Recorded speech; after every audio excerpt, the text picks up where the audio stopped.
오늘 우리에게 주시는 하나님의 말씀은 호세아 10장 1절에서 15절까지 말씀입니다.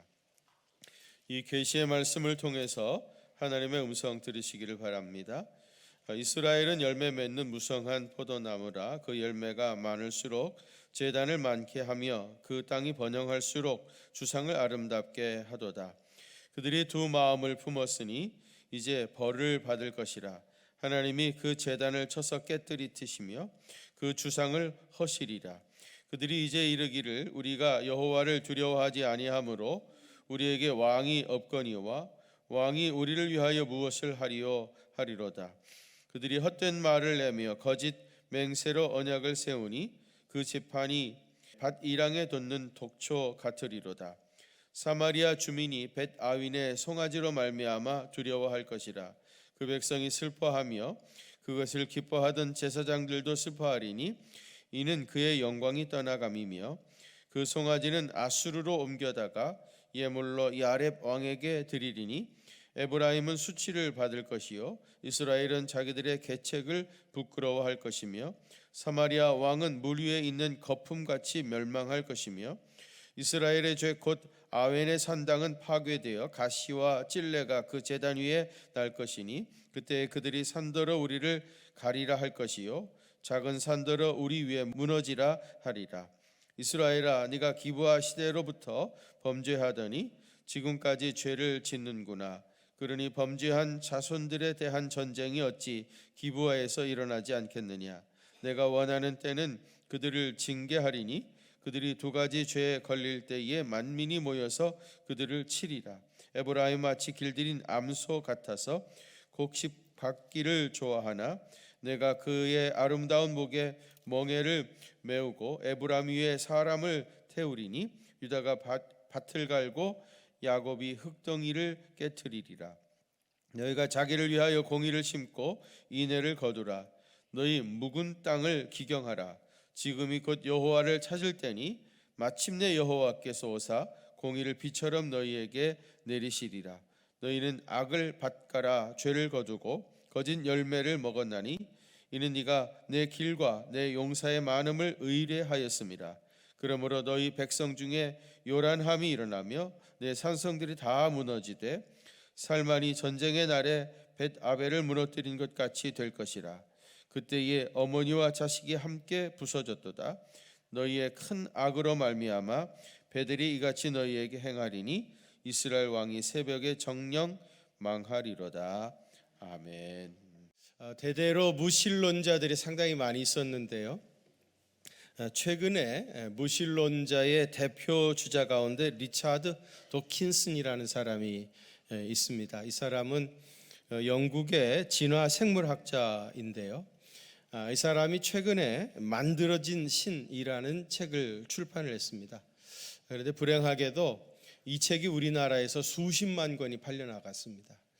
아마 우리나라 반기독교적인 정서가 들불처럼 번져가는 시기와 맞물려서 그랬던 것 같습니다. 이 리차드 도킨슨이 이 책에서 이런 얘기를 했어요. 신에 대한 신앙은 망상이며 그것도 유해한 망상일 뿐이다. 우리 신앙이 아주 나쁜 유해한 망상이라는 거예요.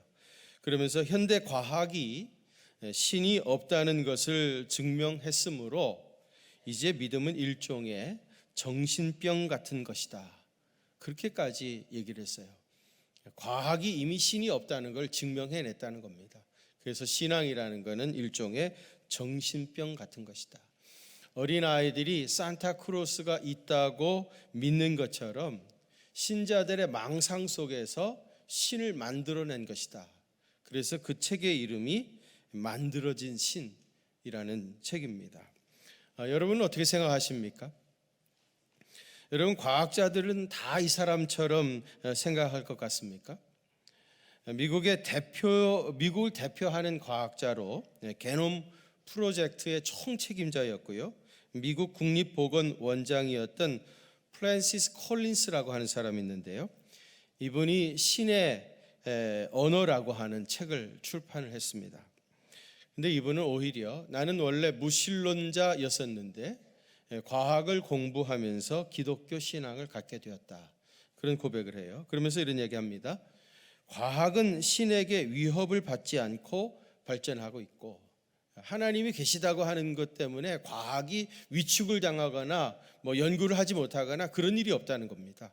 과학은 신에게 위축당하지 아니하고 계속해서 발전하고 있고, 하나님도 결코 과학의 위협을 받지 않는다. 과학 때문에 하나님이 위축당하거나 축소되거나 그러지 않는다는 겁니다. 오히려 하나님은 과학을 가능케 했다. 그러면서 자연의 경이와 질서는 전통적인 기독교에서 말하는 창조의 하나님을 가리키고 있다. 그렇게 주장을 했습니다. 여러분, 과학자라고 해서 다 하나님을 부정하는 것이 아닙니다. 오히려 더 깊이 과학을 연구하고 그러면서 자연의 신비와 경이로움을 알고 경험한 사람들은 하나님은 분명히 계시다. 그렇게 고백하지 아니할 수 없는 겁니다. 오늘날 과학이라고 하는 이름으로 우리 기독교의 신앙을 경멸하고 미신처럼 취급하려는 사람들이 있는데, 사실은 과학이 오히려 하나님의 존재를 더욱 강렬하게 증명하고 있습니다. 오늘 우리가 봉독한 본문은 호세의 9편의 설교 중에서 그 6번째 설교입니다. 호세아는 이 6번째 설교를 통해서 이스라엘 백성들의 죄악상을 여러 가지로 고발을 하고 있는데요. 오늘이 종료주일이고 이제 내일부터 고난주간이 시작되어지는데, 오늘 이 말씀을 읽으면서 혹시 내 속에 이런 죄가 있지는 않은가, 자기 자신을 말씀으로 성찰해보는 기회가 되셨으면 좋겠습니다. 이스라엘의 첫 번째 죄는요, 번성할수록 오히려 하나님을 버렸습니다. 이스라엘의 첫 번째 죄는 뭐라고요? 번성할수록 오히려 하나님을 버렸어요. 1절 말씀 한번 같이 봉독하실까요? 1절입니다. 시작. 이스라엘은 열매 맺는 무성한 포도나무라. 그 열매가 많을수록 재단을 많게 하며 그 땅이 번영할수록 주상을 아름답게 하도다. 아멘. 이스라엘을 열매 맺는 무성한 포도나무라고 했습니다. 이스라엘을 포도나무에 비유한 것은 구약 성경에서 여러 번 나오는 일이죠. 이스라엘은 포도나무, 그리고 하나님은 그 농부라, 그렇게 비유를 했습니다. 그런데 오늘 우리 본문에서는 이스라엘을 무성한 포도나무라 했어요. 당시 이스라엘이 큰 번영을 누리고 있었다고 그랬죠. 여로보암 2세 때, 이 호세아가 활동하던 여로보암 2세 때 가장 번성했던, 그야말로 무성한 포도나무 같은 시기를 누리고 있었던 겁니다. 그런데 이스라엘을 무성한 포도나무에 비유한 것은 매우 중요한 전제 하나가 숨겨져 있습니다. 포도나무는요, 농부가 정성껏 돌보지 않으면 열매가 무성하게 맺힐 수가 없어요. 다시 말해서 지금 이스라엘이라고 하는 포도나무가 이렇게 무성하게 되어진 이유는 뭐예요?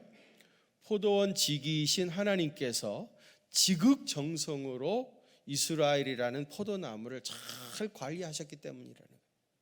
하나님이 잘 관리하시고 잘 돌보시고 축복해 주셔가지고 이스라엘이 이렇게 무성한 포도나무가 된 겁니다. 근데 문제는 이스라엘은 번성할수록 오히려 이방신을 위한 제단을 많이 쌓았고, 이 땅이 번영할수록 주상들을 더 많이 세웠다는 겁니다. 무슨 말입니까? 번성해지니까 이스라엘은 오히려 하나님을 버렸던 겁니다. 하나님께서 포도원 지기처럼 그 손으로 지극정성 이스라엘을 정성껏 돌봤습니다. 그래서 이스라엘은 무성한 포도나무가 되었습니다. 그런데 이스라엘은 무성해지면서 하나님을 버린 거예요. 살만해지니까 하나님을 잊어버린 겁니다. 그리고 이방신을 위하여 제단을 쌓고 주상들을 세워갔던 겁니다.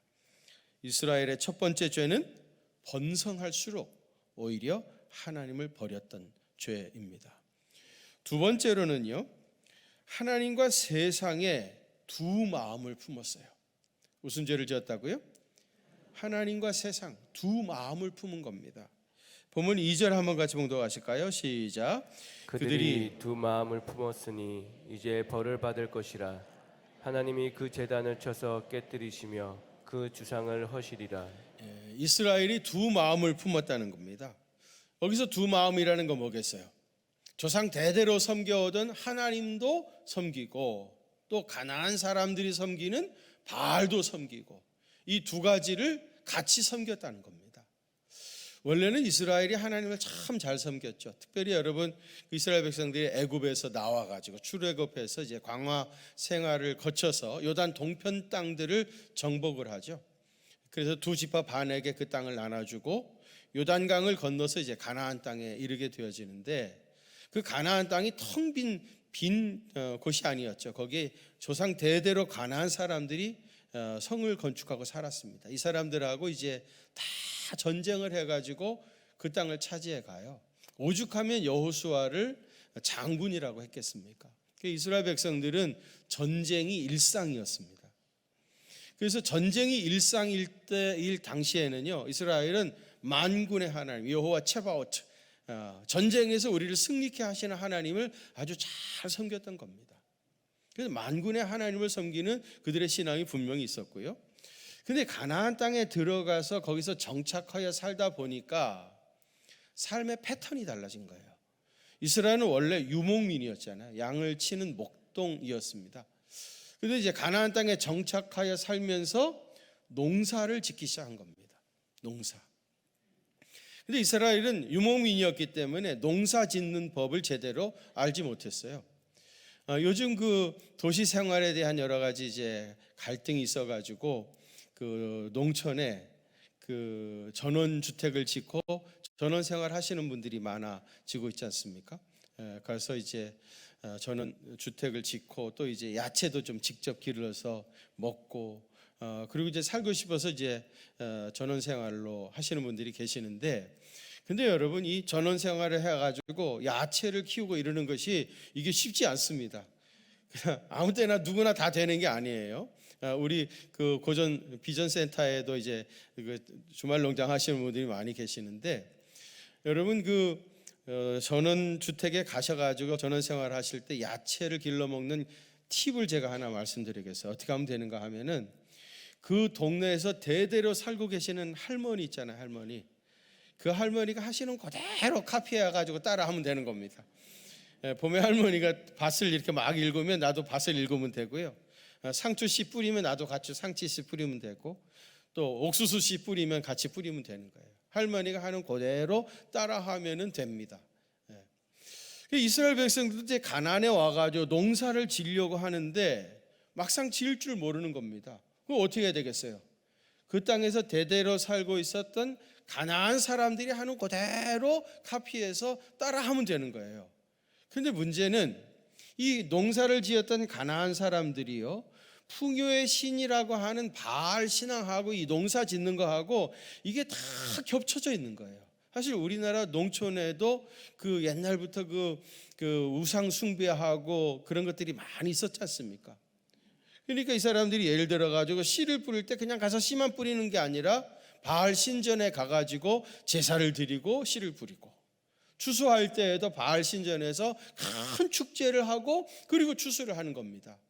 그러다 보니까 이스라엘 백성들이 농사법을 배우기 위해서 그들을 따라다니며 그들이 하던 대로 하다 보니까 어느 순간에 보니까 바알을 숭배하고 있었던 겁니다.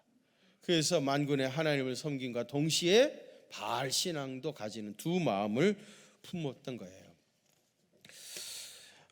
불과 작년인가요, 재작년인지요, 유행했던 말 가운데 영끌이라고 하는 말이 있었죠. 영끌이라는 게 무슨 뜻이죠? 영혼까지 끌어들여 가지고 아파트를 사는 게 영끌족입니다. 참 지금 생각해 보면 우리가 얼마나 어리석은 짓을 했나 싶을 정도죠. 그때는 그런데 이 아파트 값이 너무 막 올라가니까 이런 식으로 가만히 있다가는, 속수무책으로 있다가는 어느 순간이 되면 이제 도저히 집을 살 수 없는 그런 날이 온다. 그러니까 청년들이 어떻게 해서라도 영혼까지 끌어모아 가지고 아파트를 사야 된다. 그래가지고 젊은 청년들이 이 아파트 시장에 이제 몰려들었습니다. 그들을 소위 말하는 영끌족이라고 했습니다. 그런데 지금은 어떻게 됐나요? 그 아파트가 거의 반값이 돼버렸죠. 또 이자율이 뭐 두세 배 올라가 버린 겁니다. 그래서 지금은 제일 행복한 사람이 누구래요? 아파트 없는 사람, 융자받지 않은 사람이 제일 행복. 아니 이런 날이, 이런 시대가 오리라고 그때 우리가 상상이나 했습니까? 그때 집 안 사면 큰일 나는 줄 알고 영혼까지 끌어모아가지고 집을 샀는데 말입니다. 이런 세상이 되어버린 겁니다. 여러분, 앞뒤 가리지 않고 세상 풍조 따라 살다가는 이런 일들을 종종 겪게 되어집니다. 세상에 무엇인가에 온통 마음을 빼앗겨서 영끌하게 만드는 것, 그것이 우상입니다. 영끌을 할 당시에는요, 눈에 보이는 게 아무것도 없습니다. 그것을 얻기 위해서는 못할 것이 없어요. 그래서 편법은 물론이고요, 불법까지 저지르기도 합니다. 이런 상황에서 하나님의 뜻이나 하나님의 말씀 같은 것은 아예 귀에 들어오지도 않습니다. 여러분, 하나님이 가장 싫어하는 것은 두 마음을 품는 거예요. 하나님과 세상을 동시에 사랑하고 섬길 수 없습니다. 야고보서 4장 4절 한번 같이 봉독합시다. 시작. 가늠한 여인들아, 세상과 벗된 것이 하나님과 원수됨을 알지 못하느냐. 그런즉 누구든지 세상과 벗이 되고자 하는 자는 스스로 하나님과 원수되는 것이니라. 아멘. 세상과 벗된 것은 하나님과 원수되는 것이다. 하나님도 섬기고 세상도 섬기는 것은 이건 간음한 여자와 같은 짓이다. 그렇게 고발하고 있습니다. 고린도전서 10장 21절에 보면 너희가 주의 잔과 귀신의 잔을 겸하여 마시지 못하고 주의 식탁과 귀신의 식탁에 겸하여 참여하지 못하리라. 동시에 주의 잔과 귀신의 잔을 마실 수 없다는 겁니다. 두 마음을 품으면 안 된다는 거예요. 하나만 선택하라는 겁니다, 여러분. 이스라엘 백성들은 두 마음을 품었습니다. 세 번째 죄는요, 하나님의 집을 우상의 집으로 만들어 버렸어요. 어떻게 했다고요? 하나님의 집을 우상의 집으로 만들었어요. 5절 보십시오. 사마리아의 주민이 벳아윈의 송아지를 인하여 두려워할 것이라 그랬어요. 사마리아 주민은 이스라엘 사람들을 말하죠. 여러분, 그 야곱이 그 외삼촌 라반의 집으로 가다가 첫날 밤에 돌베개를 베고 자다가 거기서 하나님을 만났어요. 그죠? 그 돌에다가 기름을 붓고 이것이 하나님의 집이 될 것이다 해가지고 그 땅 이름을 뭐라 그랬죠?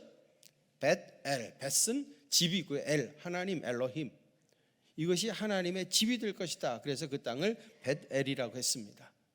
오늘 우리 본문에는 벳아윈이라고 그랬죠. 벳은 하나님, 벳은 집이고요. 아윈은 뭘까요? 우상입니다. 우상의 집이에요. 베델, 하나님의 집이 뭐가 된 거예요? 벳아윈, 우상의 집이 되어져 버린 겁니다. 여러분, 하나님을 섬기던 백성이 우상을 섬기는 사람으로, 하나님을 섬기던 베델이 우상을 섬기는 벳아윈으로 바뀌어 버렸어요. 여러분, 에스겔 8장 10절과 11절에 보면은요, 이스라엘 장로 70인이요 성전 사방 담벼락에다가요, 여기 장로 70인은 종교 지도자들이죠. 이 사람들이요 예루살렘 성전 담벼락에다가 각양 곤충과 가증한 짐승과 그리고 우상들을 세우는 거예요. 성전 담벼락에다가 말입니다. 그리고 이스라엘 장로 70인이 거기서 우상들을 숭배하고 있었던 거예요. 어디서요? 성전에서. 성전 담벼락에다가 그런 우상들을 그려놓고 거기서 그런 짓을 하고 있었던 겁니다. 그뿐이 아닙니다. 제사장의 안뜰, 여긴 제사장만 들어가는 데입니다. 다른 사람 못 들어가요. 이 제사장의 안뜰에는 대제사장을 비롯해가지고 24명의 일반 제사장들이요, 그 안에서 무슨 짓을 했는 줄 아십니까? 성전을 등지고 그리고 동쪽을 바라다 보면서 태양신을 경배하고 있었어요. 제사장이 뭐 하는 사람입니까? 하나님 앞에 제사를 집전하는 사람들입니다. 이 사람들이 자들끼리 제사장의 안뜰에 모여가지고 동쪽을 바라다 보면서 태양신을 숭배하고 있었던 거예요. 완전히 베델, 하나님의 집이 벳아윈, 우상의 집이 되어버렸지 않았습니까? 성전이 이렇게 타락해버렸는데 무엇을 더 기대할 수 있겠습니까? 이런 이스라엘을 어떻게 심판하시겠다고 했습니까? 6절 보십시오. 그 송아지를 아수르로 옮겨다가 예물로 아렙 왕에게 드리리라 그랬어요. 그 송아지는요, 벳 아윈에 세워놨던 금송아지입니다. 금으로 만든 송아지입니다. 이거를 야렙 왕은 아수르의 왕이에요. 아수르의 왕이 그 금송아지, 금으로 만든 그 우상, 그걸 탐내 가지고 그걸 가져간다는 겁니다. 결국 이스라엘이 아수르에 의해서 멸망을 당하고 다 빼앗기게 될 것이라는 말씀입니다. 실제로 이 말씀이 그대로 이루어졌죠. 그래서 북왕국 이스라엘은 주전 722년에 아수르의 살만 에셀에 의해서 완전히 다 멸망을 당하고 모든 것을 다 빼앗기고 말았던 겁니다. 여러분, 우상 숭배의 늪에서 돌아서지 않으면 결국 이렇게 멸망을 당합니다. 또 7절 보시면 사마리아의 왕은 물 위에 있는 거품같이 멸망할 것이라 그랬어요. 물 위에 거품같이. 여로보암 2세 때 뭐 굉장했다고 그랬죠? 그러나 사실은 그게 거품이었습니다. 거품이 순식간 사라지듯이 여로보암 2세의 그 부귀와 번영이 순식간에 다 사라지는 날이 온다, 그런 얘기입니다. 8절 말씀 한번 같이 봉독합시다. 8절 시작. 이스라엘의 죄 곧 아웬의 신당은 파괴되어 가시와 찔레가 그 제단 위에 날 것이니 그때 그들이 산더러 우리를 가리라 할 것이요 작은 산더러 우리 위에 무너지리라 하리라. 아멘. 아웬의 신당은 파괴되어지고 우상의 제단들이 다 파괴되어진다는 것이에요. 그리고 어떻게 돼요? 거기에 가시와 찔레가 제단 위에 난다. 완전히 우상의 제단들이, 그 신당들이 폐허가 될 것이라는 겁니다. 이스라엘의 세 번째 죄는 베델, 하나님의 집을 벳 아윈, 우상의 집으로 바꿔버린 겁니다. 마지막 네 번째 죄는요, 자기 자신의 힘과 세력을 의지했어요. 어떻게 했다고요? 자기 자신의 힘과 세력을 의지한 겁니다. 13절 한번 같이 봉독합시다. 시작. 너희는 악을 밭가라 죄를 거두고 거짓 열매를 먹었나니 이는 내가 내 길과 내 용사의 많음을 의뢰하였음이라. 아멘. 여기 보시면 이스라엘은 악을 밭가라 죄를 거두고 거짓 열매를 먹었다고 그래요. 악을 밭갈았다고 그러는데 구체적으로 무슨 악일까요? 그 뒤에 나오는 대로 네가 내 용사의 많음을 의뢰하였습니다. 많은 군사, 자기 자신의 힘, 세력, 권력, 이런 것들을 의지한 겁니다. 여러분, 자기 자신의 힘이나 능력을 의뢰하는 것도 일종의 우상 숭배입니다. 어떤 돌붙이나 나무 조각을 믿고 의지하는 것과 똑같이 자기 자신의 힘과 능력을 의지하는 것도 사실은 우상 숭배입니다. 이것을 호세아는 악을 밭가라 죄를 거두고 거짓 열매를 먹었다고 표현했습니다. 어떻게 생각하면 자기가 밭을 갈고 씨를 뿌려서 자기 손으로 거두어 들여서 그 열매를 먹는 것은 어찌 보면 죄도 아닙니다. 당연한 거 아닙니까? 그렇게 생각할 수 있습니다만은 여기서 중요한 것은 하나님 자리가 없어진 거예요. 하나님이 빠진 겁니다. 내가 열심히 일해가지고 내가 수고해서 열매를 거두어 들여서 먹었는데 뭐가 잘못이냐, 뭐가 문제냐, 그렇게 얘기하실런지 모르지만 거기에 하나님의 자리가 없는 거예요. 사실 여러분, 우리가 뭐 월급쟁이를 하든지 아니면 사업을 하시든지 내가 일했으니까 일을 한 만큼 받았고요. 그러니까 아무런 감격도 없는 거죠. 내가 수고한 대로 받았으니까. 그런데 여러분, 한번 진지하게 생각해 보세요.